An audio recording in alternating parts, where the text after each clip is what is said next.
of. Like, I mean, it had like XTC, Generation X. I think it had The Clash on there. Like a lot of kind of early punk and post-punk. And that's kind of what, I acquired that tape from him and sort of, took it from there. And that inspired me to like play drum set and then eventually, move to guitar and writing songs and stuff.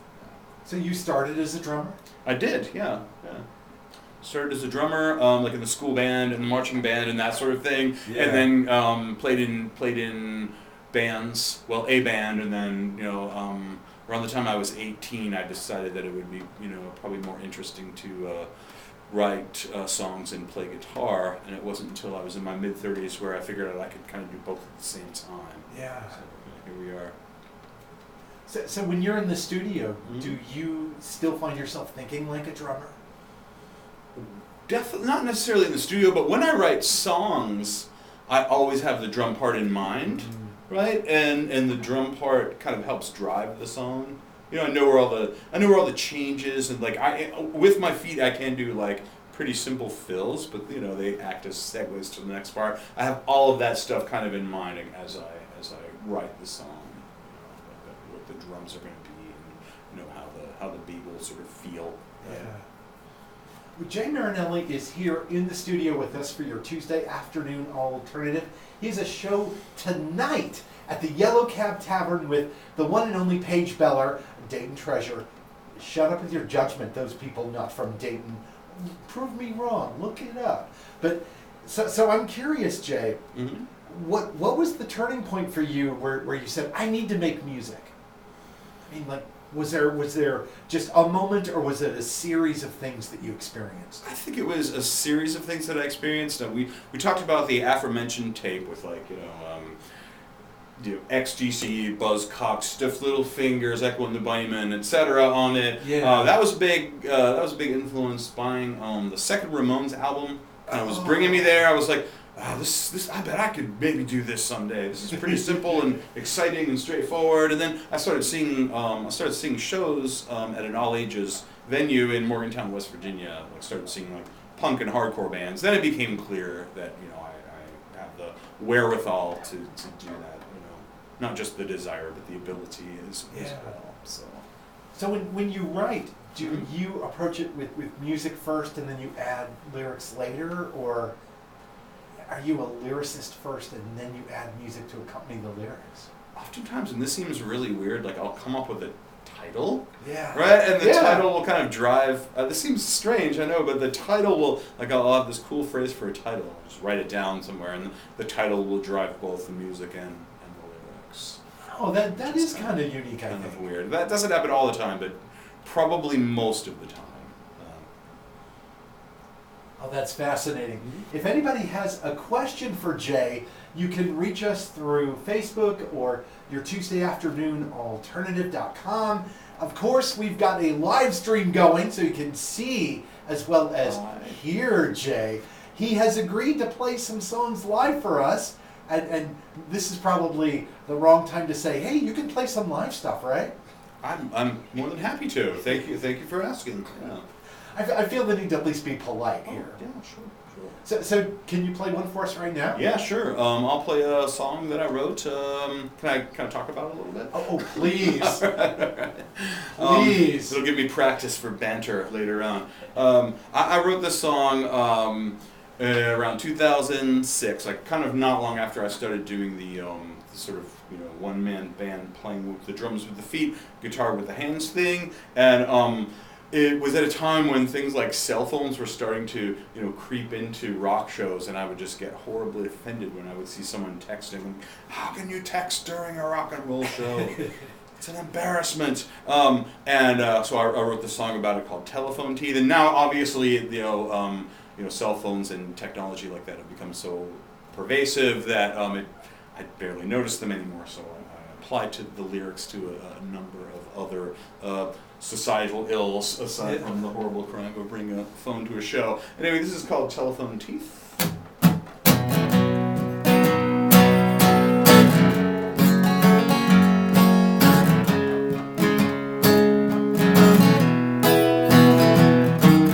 Let's take a torch to this dark sun.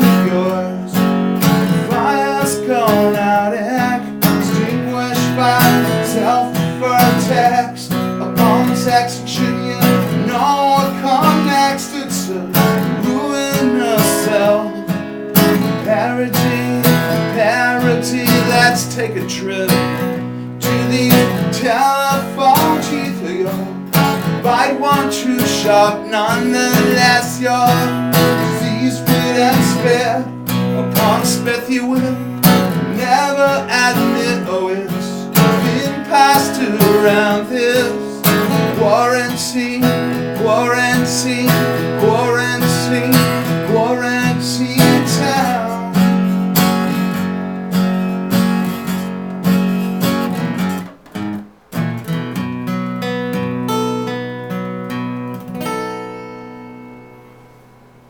That's awesome. Thank you very much. So it seems like you write about not just the usual kind of banter, things that matter to you, but you kind of write in an accessible, direct way. Do you think that's fair? I think that's definitely fair, and I thank you for that observation for sure. Because I absolutely agree, and I'm glad it's clear that that's what I do. Yeah. So as you write, are you thinking about I have to get this idea across to someone, or is it maybe more organic than that? I think it just sort of I think it more sort of just develops organically, right? Perhaps maybe in like when I'm at the stage of kind of editing things, I'm maybe thinking about like a specific audience in mind. Though even that may be, I don't know. I mean, not an audience of like one person, but or a specific group of people. I'm not really sure, but people who perhaps share my concerns. Maybe I'm articulating something for them. Oh, absolutely. If you're just joining us, we have Jay Marinelli here in the studio. He's playing with Paige Beller tonight at the Yellow Cab Tavern. He is on, I'm calling it a world tour. Jay might call it his North American tour, but we can argue logistics and geography later. But you definitely, if you have a chance to go to the Yellow Cab Tavern, you should please, please, please make that effort and go. You will not be disappointed. I'm also curious if as you're composing a song, right, have you ever stopped midstream and realized I've got more than one song here? Sometimes, yeah. And sometimes I'm like, I don't even have one song here. But sometimes I'm like, and then sometimes I'm like, well, it's okay. It can be really short. It can be under a minute. But yeah, sometimes I do. Like if it kind of like if I'm working on something and it just diverges off in a completely different path that has some sort of trajectory that has nothing to do with the original idea. I'm like, well, I'll write this down and perhaps I'll use this for something else later. Well, as a songwriter.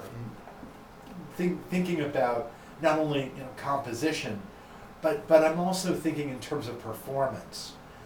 Do you struggle with how to put something together? Okay, now I have to be able to present this to an audience or play this out at a particular venue or something like that. Does that shape your songwriting, or is it completely independent of thinking about when you play it out? Oh, I think in the sense that like I want to be able to, just because I have when I do play like electric gigs, I have quite a lot going on. I have to be certain that I can physically do it. So I will I will rehearse it until it's absolutely perfect. Yeah. Or not perfect, but to the point where like I can provide a cohesive drum beat. With my feet and sing and play at the same time, because sometimes that can get a bit tricky. But I think in terms of venue and audience, I don't really think about that too terribly much.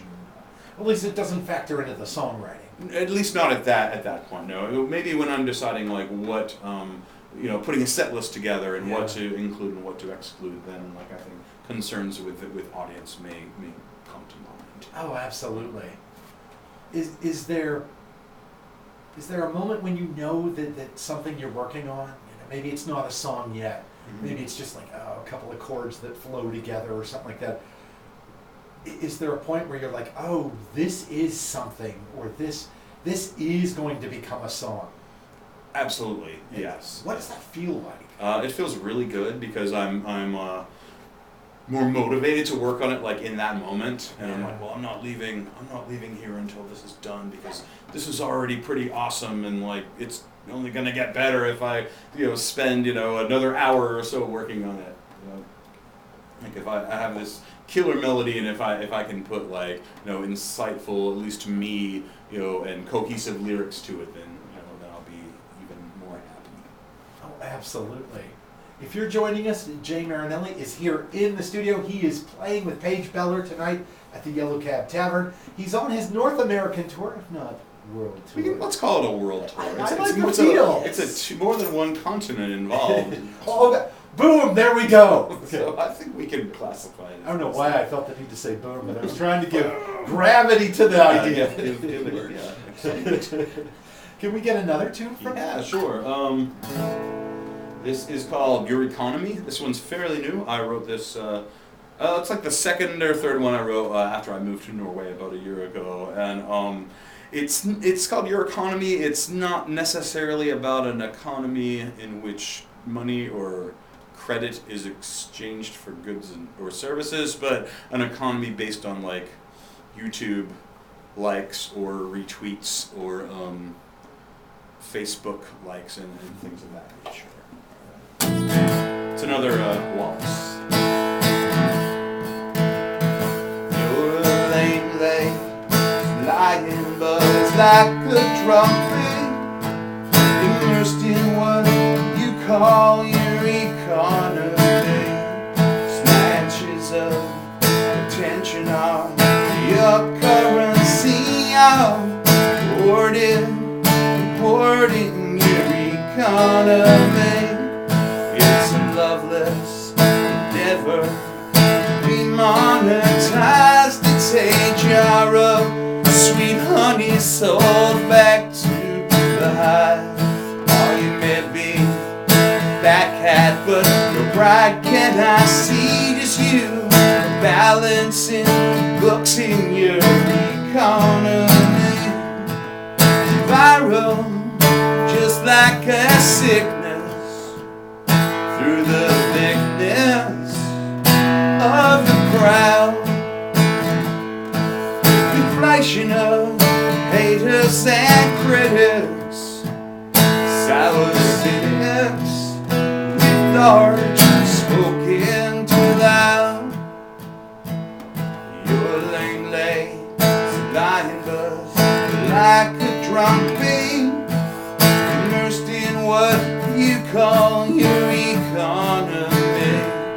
Snatches of attention of your currency, importing your economy, importing your economy.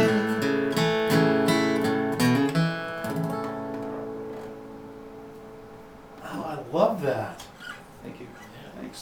That whole idea about the social media economy, or something's only important if it gets X number of likes. Yeah, that's a great criticism right there. Thanks.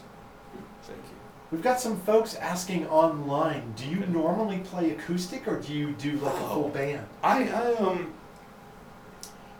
I generally I don't know if I don't know if we really established this context yet, but when I play, I play the bass drum with my right foot, I play snare with my left foot, and hi-hat with my heel, my right heel, and I play guitar with my hands, electric, through an amplifier, and I sing.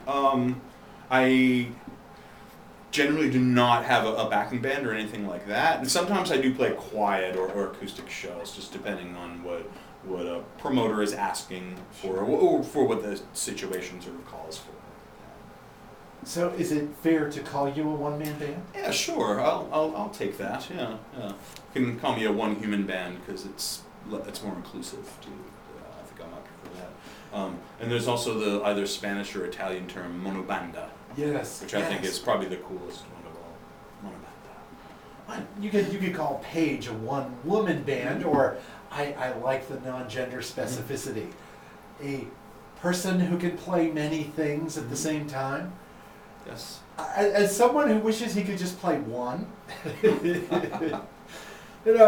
which is weird that I have like 5 guitars in my house, and yeah, okay, I'm about to be mean to myself, so I'll set that in the corner and yell at that later.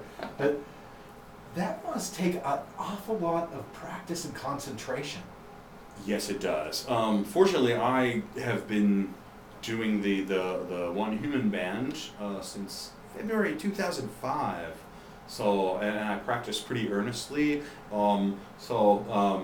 I practice a lot, and when I play, I'm in deep concentration. Oh yeah. Even sometimes when sometimes I have to be in like deep concentration when I'm just doing something like this, because I can be easily distracted sometimes. So my eyes will generally be closed, and I'll just be super focused on what's going on. I think you'd have to be, right, to accomplish. You were talking at least 4 different drum parts, or Yeah. Okay. Yeah. Like, It well, I sounded guess like- like 3. Yeah, 3 different percussion instruments. Yeah. Not counting. I have some tambourines strapped to various parts of my body as well. But, oh, that opens up so many questions. well, just really to this toe here, Oh. my left toe rather. for I those figured who- I figured it was certainly family friendly. And one on my hi hat. So it goes jingle jangle jingle. But what really kind of like screws me up sometimes is like the physical aspect can be totally fine, but when I'm trying to like remember a lyric, it's like I think it might be like a left brain, right brain kind of thing where I'm just like, oh, and I forgot what I was gonna say. Cool.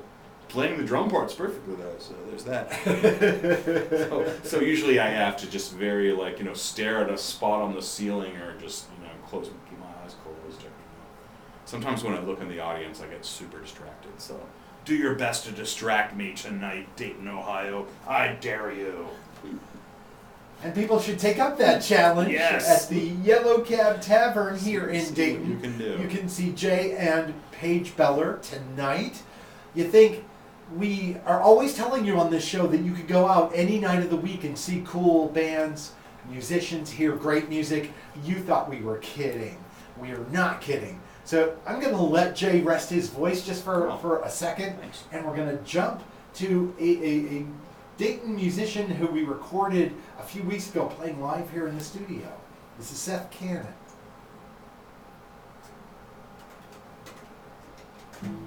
Does everything sound okay to you? You sound great. Yeah, thanks.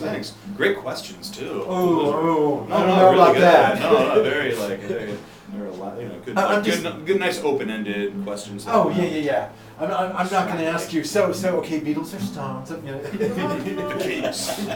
Kinks. Oh, I just finished a book about the Kings. Oh, God yeah. Save the Kings. Oh yeah. I thought it remarkably detailed. Yeah. And clearly written by a Kings fan, Yes, which yeah, immediately put me at absolutely. ease.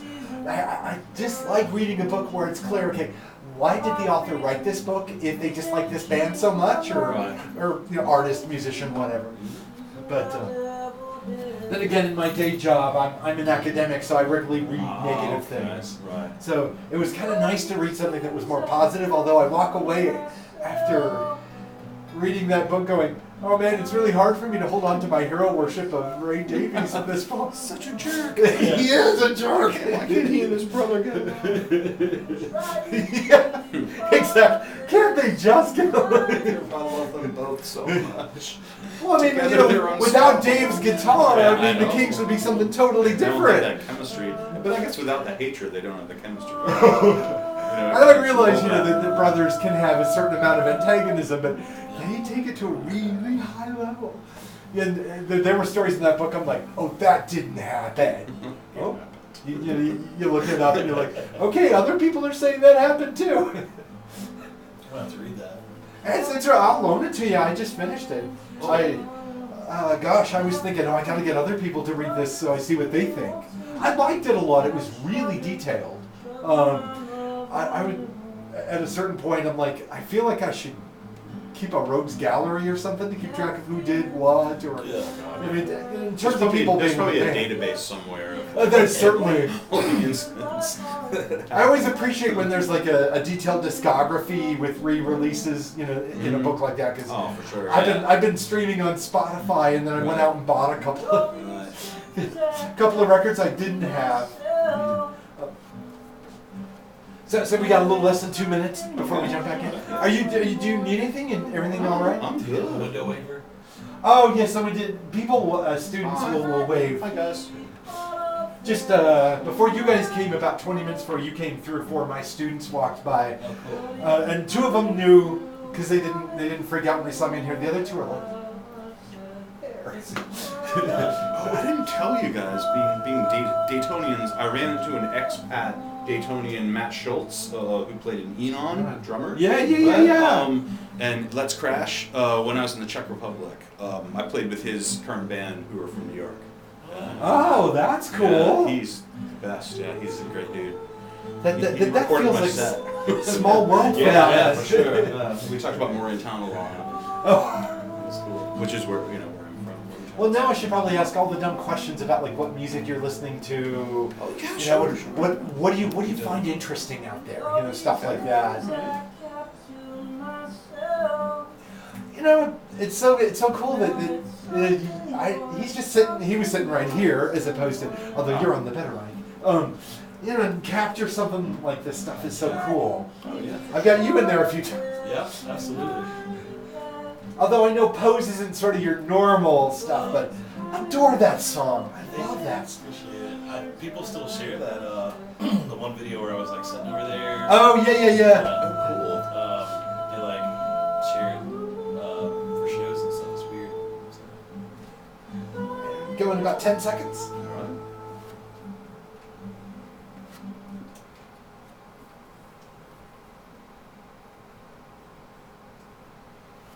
Yes, I absolutely love that. Seth Cannon and the Carriers here on your Tuesday afternoon alternative, recorded live in studio. Remember, you can go out and support all kinds of great music this weekend, but you don't have to wait that long. The Yellow Cab Tavern has our friend Jay Marinelli and Paige Beller tonight. 2 all-human bands. So I suppose if they come together, then you're automatically your own supergroup. It's like Voltron. No, The Voltron of monobandas. I was absolutely thinking something like that. Maybe not quite that mechanical, but Voltron's a good. That's a good. So if you didn't hear, that was our good friend Harold Hensley, who's sitting in the corner, Harold. who's chatting. You know, that you guys know from his terrific album Midnight Savings Time. That is just a phenomenal record that you should own, and if you don't, I'm worried about your musical choices. But in all seriousness, Harold, thanks for coming in. And Thanks for making it happen. oh, you were very welcome, good sir. So Jay, I got to ask all of the usual questions. Sure, So, yeah, you know, absolutely. what did you listen to when you were younger and just getting into music? Okay. Well, I mentioned the second Ramones album that expanded to the first Ramones album, the third Ramones album. So you kind of worked around from that second. all the rest of them after that. A lot of I kind of raised myself up on. I had help from some friends, but a lot of punk and hardcore. So and I grew up in the '80s, so it was stuff that was fairly current from the times, like Black Flag, Dead Kennedys, DOA, Dayton, Ohio's Toxic Reasons. Yeah. Great stuff. All that kind of stuff. And and even some quieter things like the first few REM records were really key in my development as well. And then later on some sort of grunge and indie stuff, like Dinosaur Jr., Mudhoney, that kind of thing. And then lo-fi, like Dayton's own Guided by Voices, who are like a cultural institution at this point, as well they should be, and whose newest record, Warp and Woof, is I would say up there with like their '90s output in my opinion. It's a good record. Yeah, it's a really solid record. It's good. Solid amongst many other very good records. Yes. Over 100 at this point, Pollard has put out. Yeah.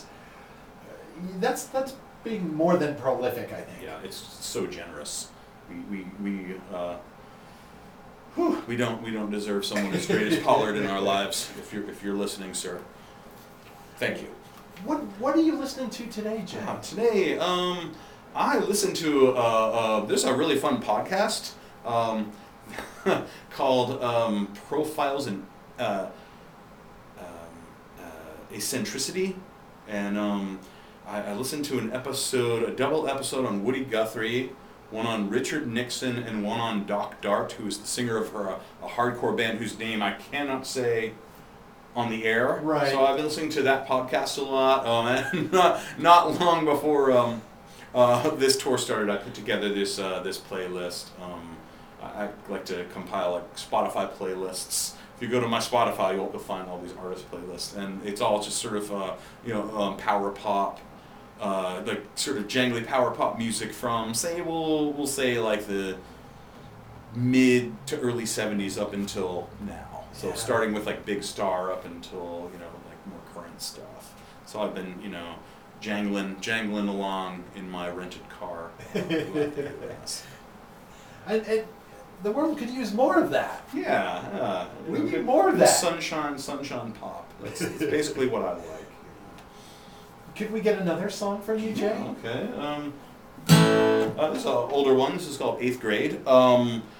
I'm not sure how it is in Ohio, but in West Virginia, where I grew up, when you're in the 8th grade, getting toward the end of middle school, you have to learn about the history of your state, which is a pretty cool and interesting thing. Except that in my West Virginia history class, they left quite. I guess the people putting together the curriculum left off some pretty crucial information. So. This song doesn't really fill in all of that information, but maybe just makes a comment on it.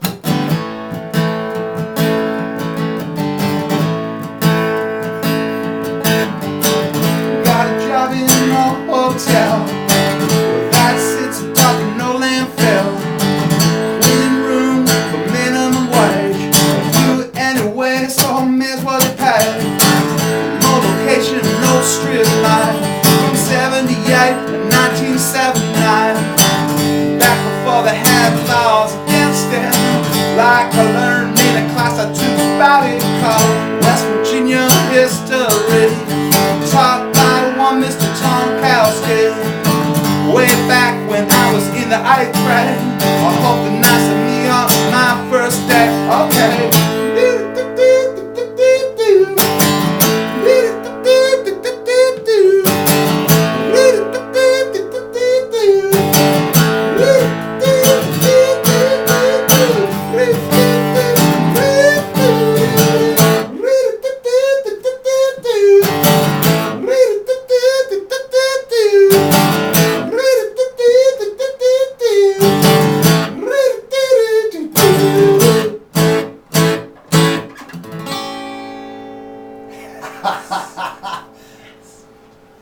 I feel like that at the end I want to go woo. Absolutely.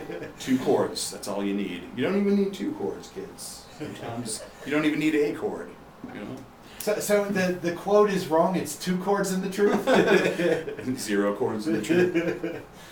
If you are joining us, Jay Marinelli is here in the studio. He's playing with Paige Beller at the Yellow Cab Tavern. He's on his global domination tour right now.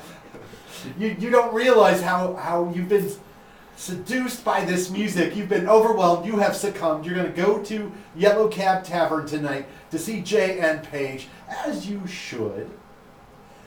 Somebody was asking online, do you have a particular preference in terms of the acoustic and electric guitars that you play? I really love Dan Electro U3s or DC3s. How those differ from other Dan Electro electric guitars is that there are 3 pickups, and there's this thing called the Selectomatic switch, kind of like on the bottom, sort of near the volume and tone knobs, and you can set it so you run all 3 pickups at once. So you have that Dan Electro chime with a little bit of kind of like roar behind it. So it's a semi-hollow body guitar too. So it almost sounds like 2 guitars at once, which is exactly what I need. But yeah, I'm kind of stuck on those. Like I have one here in the States and then one in Europe as well. So somebody else online was asking, are you able to write while you're on tour, or is that something you find hard to do unless you're at home? I have no idea how bands can do that and how artists can do that. I can write little lines and snippets, but I mean, if maybe if I had someone helping with like the driving and merch and carrying stuff, I might be able to do that a little better. So maybe I should put the call out there for a helper. Like, I won't be able to pay you, but you know, you'll get to see the world. So you know, maybe the next time I come through, I can recruit someone from Dayton, which would be super cool. But no, I wish that I could. Yeah, and I hear about bands doing that. I'm like, how do you do that? It's amazing. But yeah. I think they give up sleep. Yeah, For- I'm Where almost would you find 50, the so I time? need my sleep. Oh, for I sure. hear you there, my friend. Somebody else was asking online, do you approach recording differently than, say, when you play live? Or when you record? I think what she's asking is, are you trying to capture that kind of live energy when you record? I try to capture it for sure. What I generally do with the last few recordings that I've made is, you know, I will set up my drums and set up my guitar, plug everything in, and you know, the engineer will mic everything, and I'll go through the instrumental bits. You know, I won't like kind of layer like guitar on top of drums. You know, like have like a drum track. I'll kind of try to be as immediate as I can, and then after that, what I like to do is add vocals on top, or if there are any like kind of specific like, you know, little guitar overdubs, you know, little whittly bits as we call them in the music industry. Then I'll put those on top, or maybe a bit of acoustic to kind of make it a little more creamy. You know, but generally, like I like to start with a live. Sort of live, what's the word? Just foundation. Yeah. And then you kind of build up from A that. little bit, but you don't want to do too much because you don't want to take away from the rawness of it.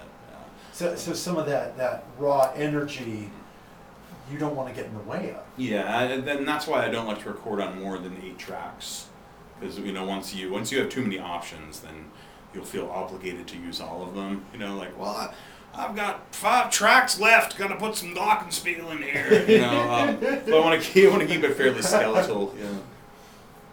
Yeah, that's when you start adding. Okay, Right. I can have a third incidental piano part on here. How about a bit of mellotron? Which I appreciate, you know, folks me who too. take that layered approach. But Absolutely, there's yeah. sometimes when you read about, okay, I have 64 tracks to play with. It's like, wouldn't 6 suffice? But I mean, I love Brian Wilson, but we can't all be Brian Wilson. Plus, I think Brian Wilson did he did Pet Sounds on, I think, no more than 8 tracks as well. So, you know, there's that. that is a good You know. point. There's a lot of bumping. Yeah. Oh, Yeah. indeed. So if you're just joining us, hello, I'm Dr. J. This is your Tuesday afternoon alternative on WUDR Dayton, a rock in the Gem City, music in all directions. Support your local music scene. We're joined by our good friend Harold Hensley there in the corner. Say hi. Hey, how's it going? Wow, that worked really strangely well. I did not give you any warning for that whatsoever. And importantly, Jay Marinelli, who's here, he's going Hi. to be with Paige Beller at the Yellow Cab Tavern tonight. Do we know when doors are and showtime? Doors are at 7, and music is going to start promptly at 8 o'clock. Oh, come on, people. I like you that. You can still get home early No to feed punk the cats. time. It's going to start at 8. Yep. Punk time is I dead. don't want to say that, but Time sometimes is it happens. Yeah. Yeah, well, you know, time is relative in rock and roll, Jay.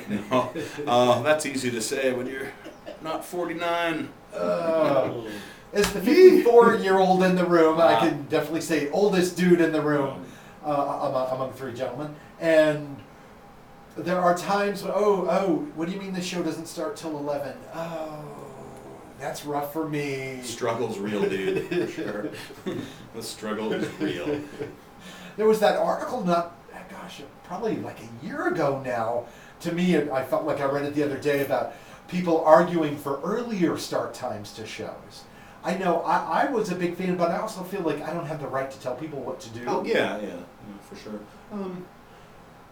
Yeah, because I mean there are a lot of people who do work jobs that will get out, you know, on say a Tuesday at like 10 o'clock at night, you know. So I mean, I don't think there's any way to make absolutely everyone happy. Sure. Unless you play an early show at 7 and a late show at 10:30, which I might be willing to do under the proper circumstances. Does that affect you as a performer, having start times at different times as you move from day to day or week to week? No, if I can know in advance, then I'm perfectly happy. I just have to prepare for it. It's like, oh, better get plenty of sleep, and when I'm out on tour, when I know I have to, be responsible and drive, like I don't drink alcohol or anything, or do anything like that, because I need to, be safe and responsible. Sorry if that disappoints anyone. I was expecting me to be a wild rock and roller, not coming to a show now. So it doesn't, I think if I were indulging in that, it would probably affect me more, like the different start times, especially because I'm kind of an older guy. And you're going to dehydrate yourself. I know, right? Yeah, and just saying. Okay. Stay hydrated, kids. Stay hydrated. Judge me if you want, but nobody was judging a few days ago. It was like, what was it? Yeah. Surface temperature of the sun hot? Yeah, that's when I was in Virginia and North Carolina too. That was fun. Yeah, it gets hot there. It gets really hot there. I took a picture of the car I'm renting has this outside temperature gauge, and it's 113. I'm like, oh, cool. All right. Fantastic. Yeah, what do you say to that when it says something like 113? I think you lie, sir. I'm still not going to perform in shorts, but I'm not happy about it. Oh, man. But you do what you got to do, right? Yeah, you just drink lots of water. You grin and bear it. I have a pretty physical job, having to play drums and guitar at the same time. But it's fine. I just sweat a lot. Harold, I've known Harold for a long time. He can attest to the fact that I'm a pretty sweaty dude. We're sweat brothers, man. Yeah, I'm a sweaty dude too. Yeah, we are the Sweat Brothers. Now there's a name for a duo right there. Let's start a project. We need to write some songs tonight. Yeah. How did you guys connect, if you don't mind my asking? Let's see. Well, and just pretend you're not on microphone when you give the answer. I'm kidding. I'm kidding. I don't know what year that was, do you? I want to say 2008 or 9. Yeah. I had moved to Lexington, Kentucky, and Harold was in a band. Played drums in a band with a couple of friends of mine. I think I knew the bass player and the guitar player first, and because they had someone else for a while, but they had played with Harold before, and both of them were just like, Harold is the best. You've got to meet Harold. He's amazing. I'm like, oh, all right. So I met Harold. We became good buds straight away. So that's all true. Harold's a great guy. yeah, that's absolutely true. The same friend that he's talking about was like, man, you gotta come. I saw this guy the other night. You gotta come check his show out. I want to say it was at the Red Zone or something. Maybe yeah, or before it closed. That place was wild. Or the Boiler Room was one that Lexington spot that I played at, which closed down, which I played early on. And I remember walking in the venue, and we got there a little late. It's punk rock, we got there a little late, and it was like this wall of sound, and I'll never, because I couldn't see him yet, and I remember stepping around the corner and just that's all coming from one little teeny sweaty dude. You know what I mean? He's just, that's that wall of sound. It was perspiration, great. Flying. Yeah, it was good times from then on out. Yeah, man. That's with sweat and sound. Yes. A lot of both. An abundance of sweat and sound. That's how I should bill myself. Jay Marinelli, an abundance of sweat and sound. Or at least you should write a song about it. Yeah. Yes. I'll write that down. It will become a song. So do you travel with a notebook then for ideas? I or do. use your Oh phone? no, I do both. Yeah, I have a little notebook. It's kind of filled up right now, which I guess is good.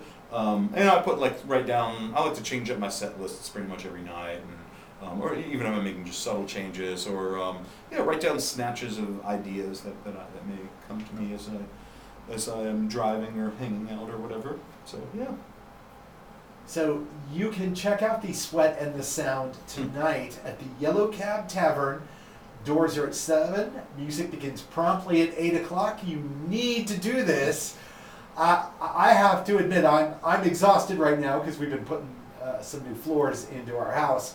but even I'm thinking about being there. Yes. You need to come. We all need to go and experience this. I'm going to give Jay a little chance to rest his voice here before I ask him about Lexington bands and put him on the spot. This is a Northern Kentucky Cincinnati band called Pike 27. Did you ever know the Blueberries from Lexington? I think so. What? Kind of like indie pop. I think maybe. Yeah. What? They were like a year trio. was- I moved there in 08, so. Yeah, that would have probably been the end of their tenure. They had a record called Diner that I liked a whole lot. Tracy went to school in Lexington, and so there were a few things that she showed me. I was surprised that there were some really interesting bands out of Lexington. Oh yeah. Still are. I'm sure. I have. It's being a Well, college. that sounds like something I should be reaching out to. One of my favorites was the Apples in Stereo. Yeah. Yeah. Based out of Lexington. They did very well. Yeah. That number one hits explosion is so amazing. Yeah, Robert Schneider moved, like basically the whole operation from I think like Colorado to Lexington because he was going to grad school in the math department. Oh, So really? he was, like, a brainy Like math at guy. UK? In UK, yeah. Ah, I run into him interesting. in the hallway and he'd be like, "Hey man, how are you?" I'm like, "It's Robert Schneider." That night that we ran into him at the Montreal show, like he was super nice, man. Like super nice. He's a sweetheart. I Daniel, still got starstruck every time I see So what do you do when you fanboy? Oh my gosh! I should warn you, we're still on Facebook Live. That's all right. Take notes, people. Okay, I just get very shy, like I lose the power of speech. yeah, I make no sense. I miss opportunities left and right from fanboying out, and like, okay, so this one time I played a show in Berlin, Germany, about 5 years ago, at this place called White Trash Fast Food. Kind of this restaurant. It's great. It's sadly no longer. That sounds like my people. It sounds like where I come from.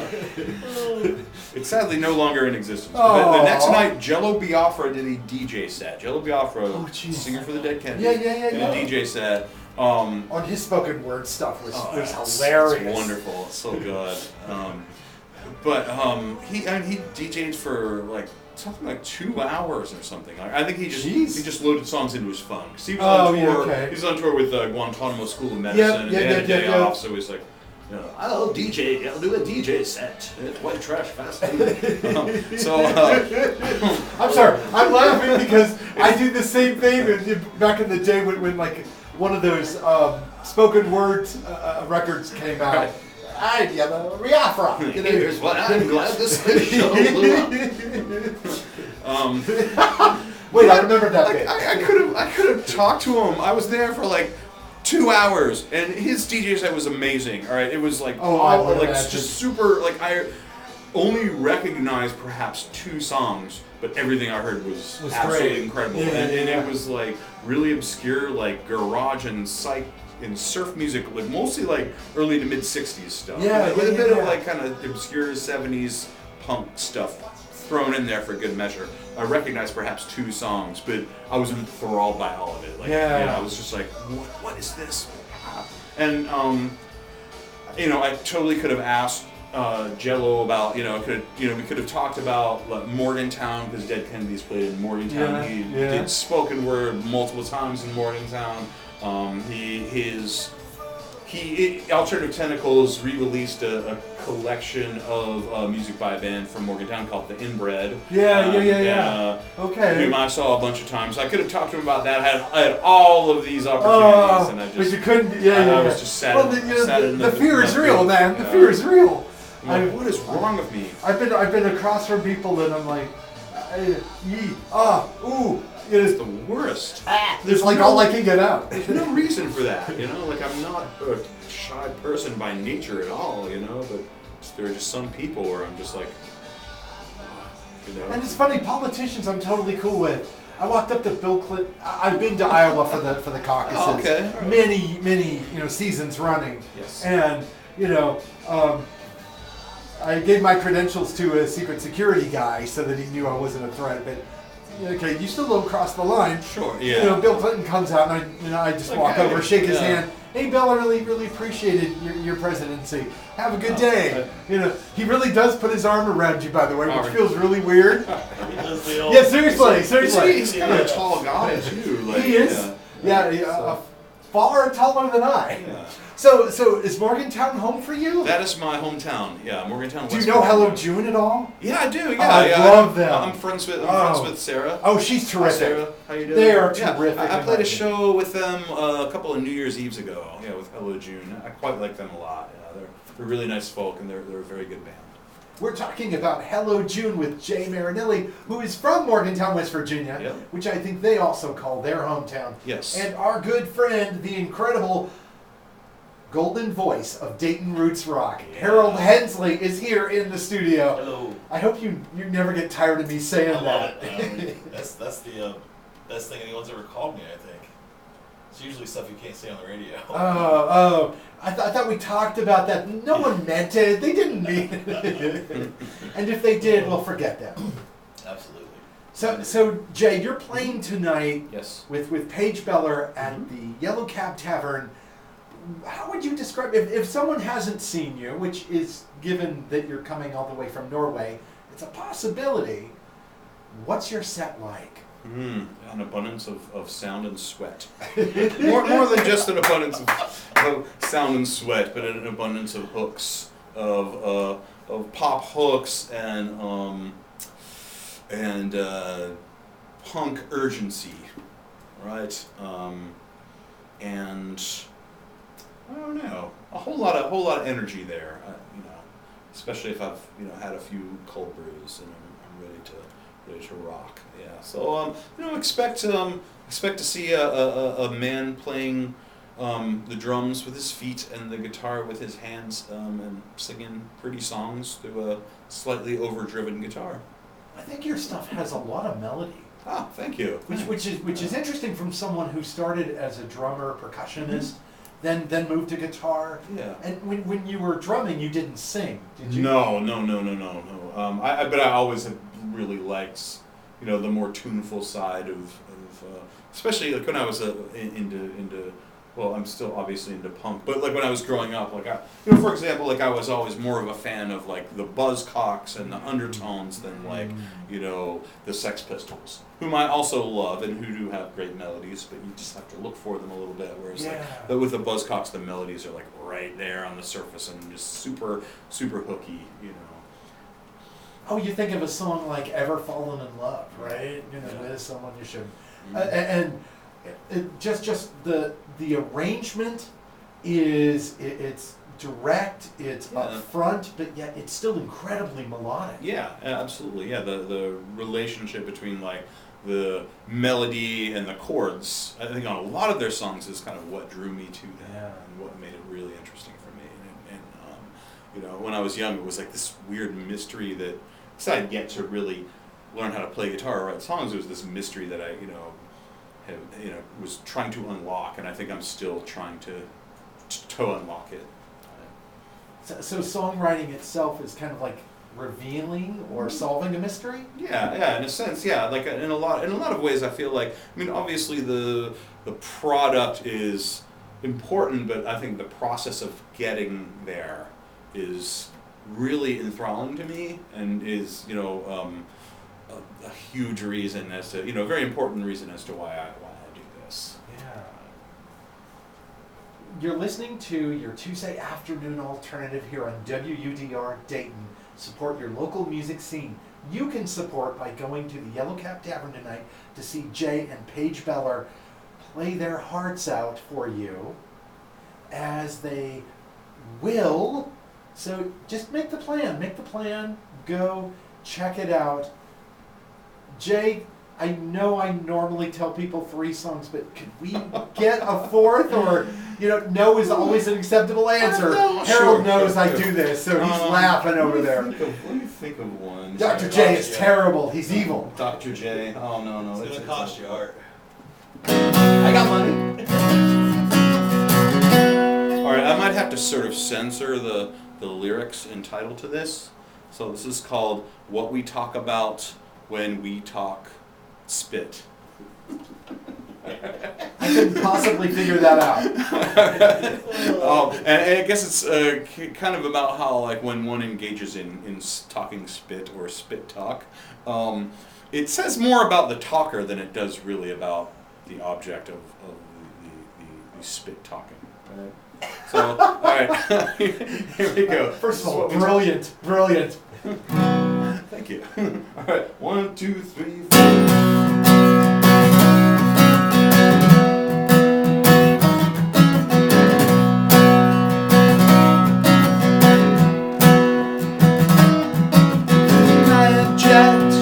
I would drop the subjects. You're speaking now of the speaker, the less of the objects. He or she, not him or us, not him, my dear. He can retort you to dispute it. This is what we talk about, how we talk spare.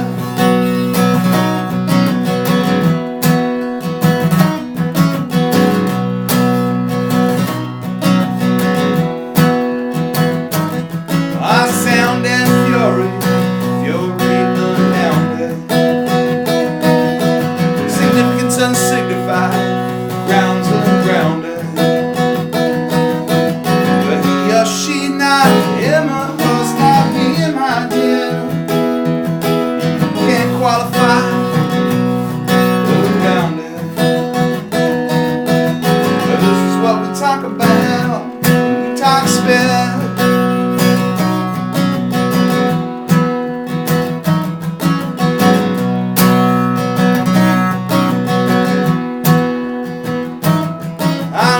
I'm pressed in my discomfort.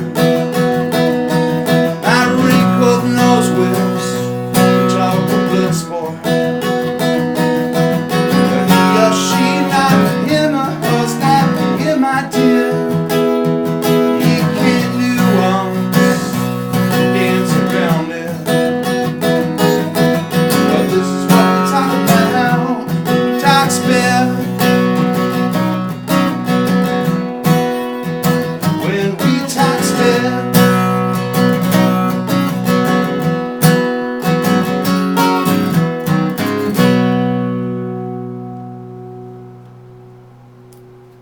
Oh yeah, that's good. I expect to see that version available. That's a terrific song. Thank you. Thanks. Great lyrics. Oh man, that there's nothing wrong with that. That is a good song. Thank you. Thanks very much. I appreciate that.